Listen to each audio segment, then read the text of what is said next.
paysans et seigneurs au Moyen Âge.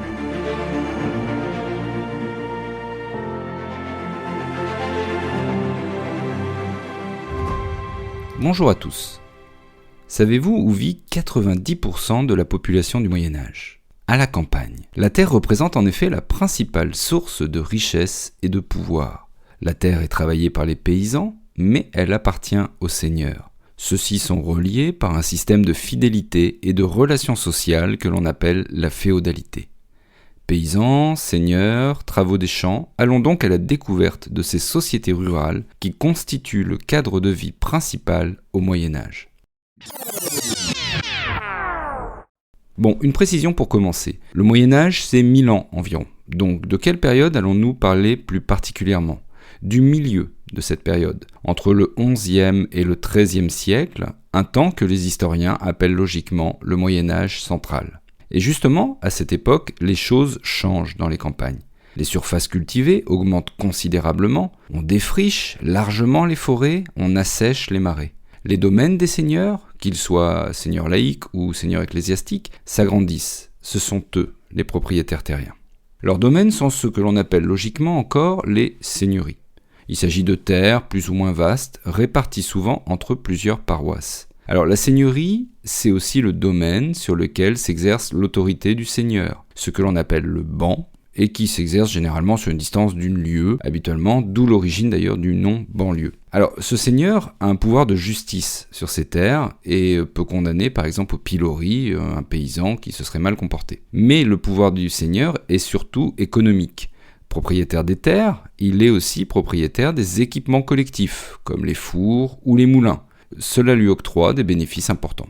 Alors justement, parlons argent. Ces seigneuries sont divisées en deux parties. D'abord, la réserve. C'est à peu près un quart, un tiers du domaine. Alors comme son nom l'indique, elle est exploitée directement par le seigneur qui se la réserve et en perçoit toutes les récoltes. Pour le reste du domaine, les choses sont plus complexes. Au XIe siècle, cet espace est surtout exploité par des serfs, c'est-à-dire des paysans non libres, attachés à la terre et au seigneur. Puis, progressivement, avec la disparition du servage, le domaine est cultivé par des paysans libres, appelés tenanciers ou vilains, qui vivent du fruit de leur travail et qui doivent payer 3 éléments au seigneur pour la terre. D'abord, ils payent un loyer, le cens, ils payent une partie des récoltes, le champart, donc c'est une sorte de loyer en nature, et ils doivent aussi fournir des corvées. Alors c'est un travail exigé par le seigneur, généralement dans son intérêt ou dans celui de la communauté. Ça va être l'entretien des chemins, des fossés du château. Alors tout cela nous permet de comprendre comment fonctionne cette société rurale du Moyen Âge. En clair, c'est une pyramide, avec au sommet les seigneurs, on trouve juste en dessous les paysans aisés, les laboureurs qui disposent de terres suffisamment vastes, parfois des terres à eux, et la grosse majorité de la population, les paysans tenanciers ou vilains. Enfin, tout en bas de l'échelle sociale, le petit peuple des manouvriers brassiers, comme leur nom l'indique, ils louent la force de leurs bras, et de moins en moins nombreux, les serfs.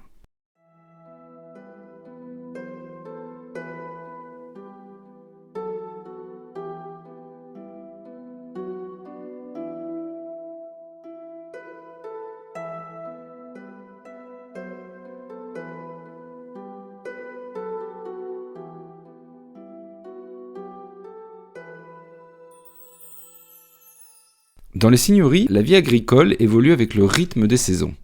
Il faut bien réaliser que les travaux agricoles sont routiniers et souvent difficiles. Il n'y a pas vraiment eu d'évolution de l'outillage depuis l'Antiquité.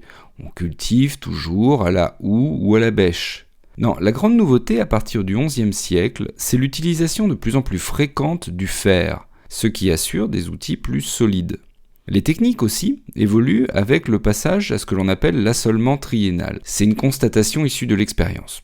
Depuis l'Antiquité, les paysans avaient pris l'habitude, pour laisser reposer la terre, de ne cultiver qu'une moitié des champs et de laisser l'autre en jachère pour des pâturages ou éventuellement avec des cultures qui enrichissent le sol, des légumineuses par exemple. L'année suivante, on inverse. C'est ce que l'on appelle l'assolement biennal. Au Moyen Âge, on va basculer sur un cycle de 3 ans.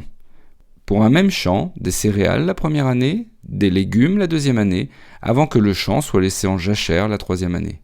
Alors non seulement désormais seul un champ sur 3 ne produit pas, mais aussi les légumes contribuent à enrichir la terre et surtout à augmenter la production. Ainsi, en un siècle, la production des grains double. Du coup, les paysans voient leurs conditions de vie s'améliorer. Alors attention, ça reste toujours fragile et les disettes sont nombreuses. Mais globalement, ça va mieux qu'avant. Au Moyen-Âge, ces paysans aussi se regroupent dans ce que l'on va appeler les villages. En fait, ils cherchent à se regrouper autour de l'église, du cimetière ou du château. Il y a 3 grands types de villages qui se développent dans les régions du sud, proches de la Méditerranée et exposés aux menaces venues de la mer. Les villages tendent à s'organiser en spirale sur une hauteur pour être clos et protégés. C'est ce que l'on va appeler les villages perchés. Au nord de l'Europe, on voit se développer des villages-rues où les maisons s'alignent le long de la rue. Et globalement, un peu partout, on voit des villages organisés en cercle, autour de l'église. Pour l'église et les seigneurs, c'est bien pratique ce regroupement des paysans dans les villages. Ça permet en effet un meilleur encadrement de la société rurale. Au cœur du village, on a donc l'église et son cimetière, et ce sont des lieux essentiels. L'église est bien sûr le lieu de culte, où se réunissent des villageois très croyants, mais c'est aussi un lieu de rencontre qui peut servir aux échanges commerciaux. D'ailleurs, le marché est souvent à proximité de l'église. Au village, on se rencontre donc, on se parle, on travaille ensemble, et on est solidaire. On va se réunir en assemblée villageoise pour se répartir le travail, pour se répartir la corvée due au seigneur, pour se partager les communaux, ces terres communautaires qui servent à des usages collectifs, comme la pâture ou le bois de chauffage, et on va aussi se réunir pour aider les pauvres et les mourants. Et toute cette situation renforce les sociabilités, c'est-à-dire l'aptitude à vivre en société, et globalement l'unité villageoise qui se manifeste dans les fêtes locales.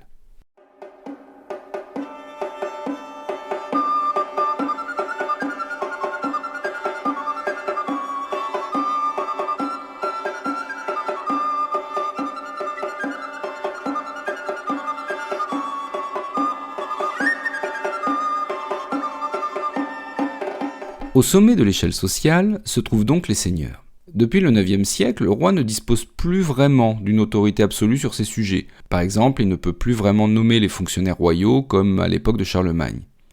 À cela s'ajoutent de très nombreuses invasions, notamment celle des hommes du Nord, que nous appelons les Vikings, qu'à l'époque on appelait Normands, ce qui signifie littéralement les hommes du Nord, Nordmannus en latin. Et le pouvoir royal est bien incapable de protéger les populations face à des envahisseurs mobiles qui frappent et repartent très vite. Le temps que le roi soit informé, qu'il rassemble des troupes et qu'il se rende sur place, c'est trop tard. Et donc, plutôt qu'un pouvoir central, les populations vont se tourner vers des seigneurs locaux pour les protéger, ceux qui peuvent intervenir rapidement.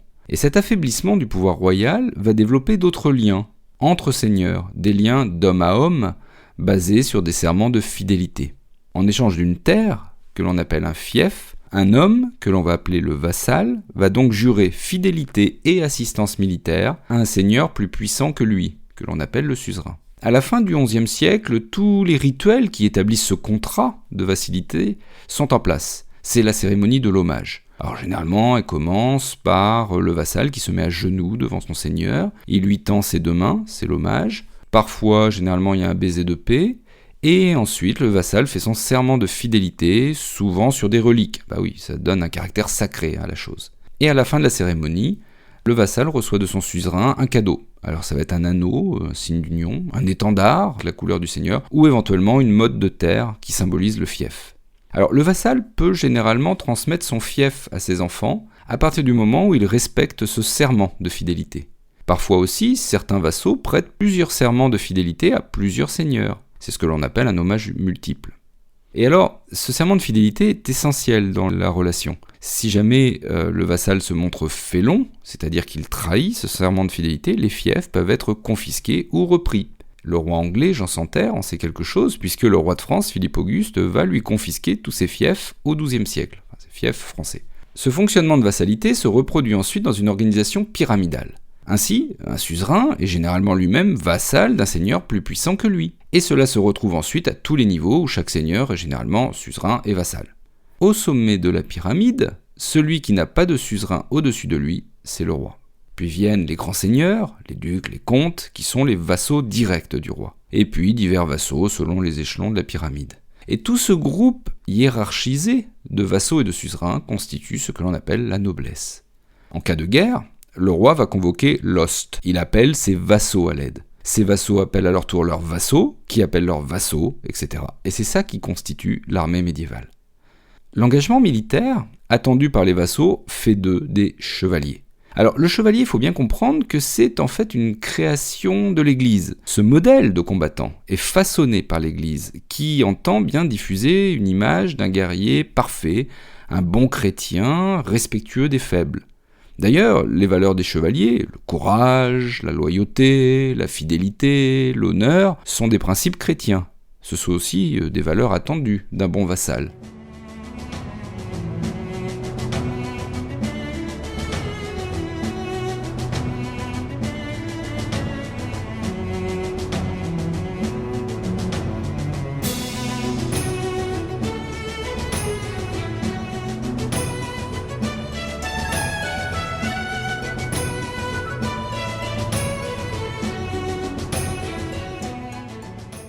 Donc, en résumé, la société médiévale est pour l'immense majorité constituée d'une population qui travaille la terre et vit dans les campagnes.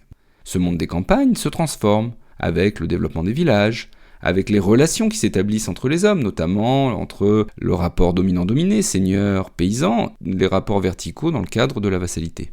En fait, cette société médiévale, rurale, se transforme aussi parce que le poids des villes tend à devenir de plus en plus important, certes encore très minoritaire, mais il tend à gagner en importance. Et donc on voit émerger aussi une société médiévale urbaine qui va devenir, à mesure des siècles, prédominante. Mais c'est une autre histoire.